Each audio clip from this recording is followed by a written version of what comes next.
Sorotan lain, Saudara, Kementerian Kesehatan memberhentikan sementara operasional program studi anestesi Fakultas Kedokteran Universitas Diponegoro, Jawa Tengah, imbas kematian seorang mahasiswa program dokter spesialis Undip yang diduga akibat perundungan. Kementerian Kesehatan menerima 7 laporan perundungan di lingkungan Fakultas Kedokteran Undip dari 2023 sampai 2024. 4 diantaranya berasal dari program studi anestesi. Menteri Kesehatan menyebut banyak temuan perundungan di pendidikan kedokteran dengan alasan membangun mental para calon tenaga kesehatan.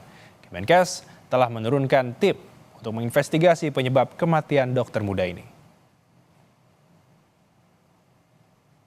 Audit, karena ini udah ada kematian juga kita bekerja sama dengan kepolisian ya, setempat untuk melakukan pemeriksaan terhadap dokter yang bunuh diri ini.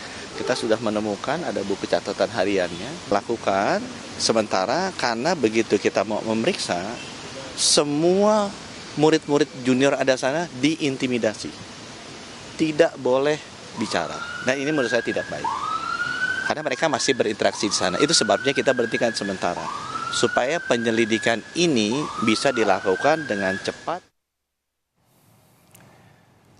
Sementara itu, Saudara, Universitas Diponegoro membantah penyebab kematian korban adanya dugaan perundungan, melainkan karena masalah kesehatan hingga mempengaruhi proses belajar yang sedang ditempuhnya. Bahkan mahasiswi PPDS Anestesi juga sempat mempertimbangkan untuk mengundurkan diri akibat kondisi tersebut. Dari hasil investigasi internal kami bahwa itu tidak benar, ya, jadi bukan dari perundungan. Almarhumah selama ini merupakan mahasiswi yang berdedikasi dalam pekerjaannya. Namun demikian, almarhumah mempunyai problem kesehatan yang dapat mempengaruhi proses belajar yang sedang ditempuh. Almarhumah sempat mempertimbangkan untuk mengundurkan diri. Namun karena beliau adalah penerima beasiswa, sehingga secara administratif terkait dengan ketentuan penerima beasiswa, sehingga almarhumah mengurungkannya.